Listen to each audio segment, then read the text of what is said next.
क्या केजरीवाल को अपनी डिग्री पर हो गया है घमंड? क्या जिसने नहीं की आईआईटी वो नहीं चला सकता देश? मोदी को दिया था चैलेंज, अब योगी देंगे जवाब। इधर हुआ निकाय चुनाव का ऐलान, उधर बनने लगा प्लान। हाउस टैक्स हाफ, पानी बिल माफ का वादा दिलाएगा केजरीवाल को जीत या बुलडोजर पड़ेगा भारी।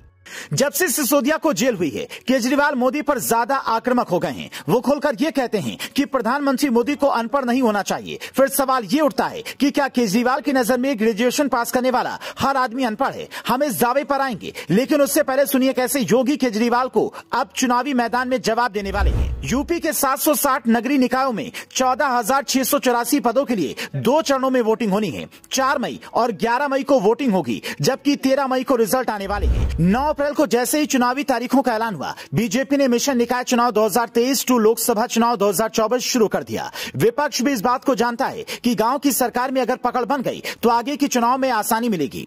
कांग्रेस राहुल गांधी की सदस्यता छीने जाने और महंगाई बेरोजगारी को लेकर लोगों के घर घर जाएगी, तो केजरीवाल फ्री हाउस टैक्स और फ्री पानी के मुद्दे पर चुनाव लड़ेंगे। ये फर्क देखिए कि योगी सरकार लोगों को ये कहकर वोट लेगी कि हमने विकास किया है, कानून व्यवस्था को सुधारा है, गांव गांव तक सड़कें, बिजली, पानी सब पहुंचाया, जबकि केजरीवाल उन्हीं चीजों को फ्री करने का वादा कर चुनाव में उतरने का प्लान बना रहे हैं। संजय सिंह का कहना है कि निकाय चुनाव में आरक्षण की प्रक्रिया पूरी हो गई है, वार्ड मेयर और चेयरमैन पद के लिए प्रत्याशी चुने जा रहे हैं, हम मजबूती के साथ चुनाव में उतरेंगे।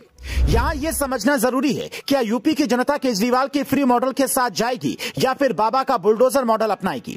बुलडोजर का मतलब सिर्फ माफियाओं के घर तोड़े जाने से नहीं है, बल्कि छोटे मोटे अपराधों से लेकर संगठित अपराधियों तक में कानून का खौफ होना भी है, जिससे प्रदेश में शांति आई है। और इस शांति का मतलब आने वाले दिनों में निवेश का बढ़ना, लाखों लोगों को रोजगार मिलना। ये बातें निकाय चुनाव में कम मायने रखती हैं। गांव हो या शहर, वहां का व्यक्ति या तो पार्टी देखकर वोट देता है या जाति के आधार पर। यूपी में सियासत की दशा जो बीते 6 सालों में बदली है, उससे यह साफ लगता है कि यूपी की जनता भी जाति पात की राजनीति से बाहर निकलकर विकास के साथ जुड़ना चाहती है। पर यहां पर सीएम योगी को इन 3 बातों पर ध्यान देना होगा। पहली बात, अलीगढ़ हो या प्रयागराज, हर जिले के अलग अपने मुद्दे होंगे, उसके हिसाब से रणनीति बनानी होगी। दूसरी बात, ओबीसी आरक्षण को लेकर विपक्ष जैसी बातें कर रहा है, उससे लेकर जनता को अच्छी तरह से समझाना होगा।